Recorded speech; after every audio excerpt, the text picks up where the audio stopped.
Now on to Tesla. So Tesla just recently came out and they hiked up the price 30 to 50% on their solar roofs on contracts that were already signed a year ago that have already been agreed to. Now they've upped the price 30 to 50%, and they're saying if people don't like it, well, they can just get out of the contract and Tesla will refund them. But the problem with this is that a lot of these customers have said they've already spent thousands of dollars to prepare for their solar roof.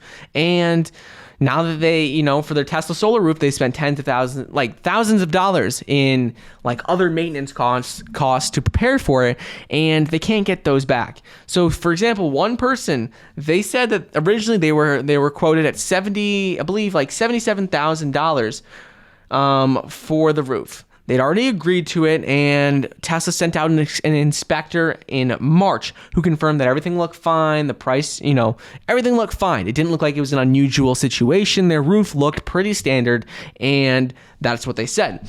But now, when this customer went back onto the Tesla website after this announcement, the system price is now up to $118,000, which is about 50% more than what it was at before, and a lot of customers are not happy about this at all. There's already been a lot of delays, and people have had these under contract and signed agreements for years now.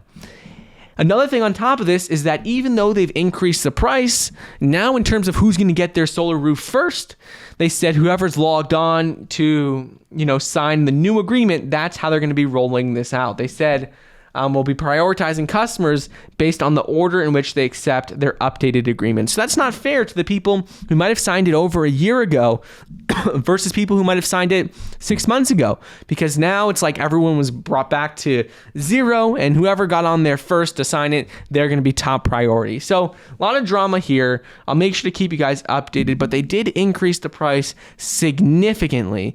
They said it had to do with, roofs some of them having more difficulty than other in installing, because each roof has its own unique, design, and it's not all the same. So some of them are more complicated, but a lot of these people, they have pretty standard roofs and they're seeing large increases. So is it either material costs? Is there something going on with Tesla? We don't know the whole story behind it, but all we know is that a lot of customers are not happy, because going from, let's say, $70,000 to $110,000 for the solar roof, that's a big jump. So keep you updated on what happens here.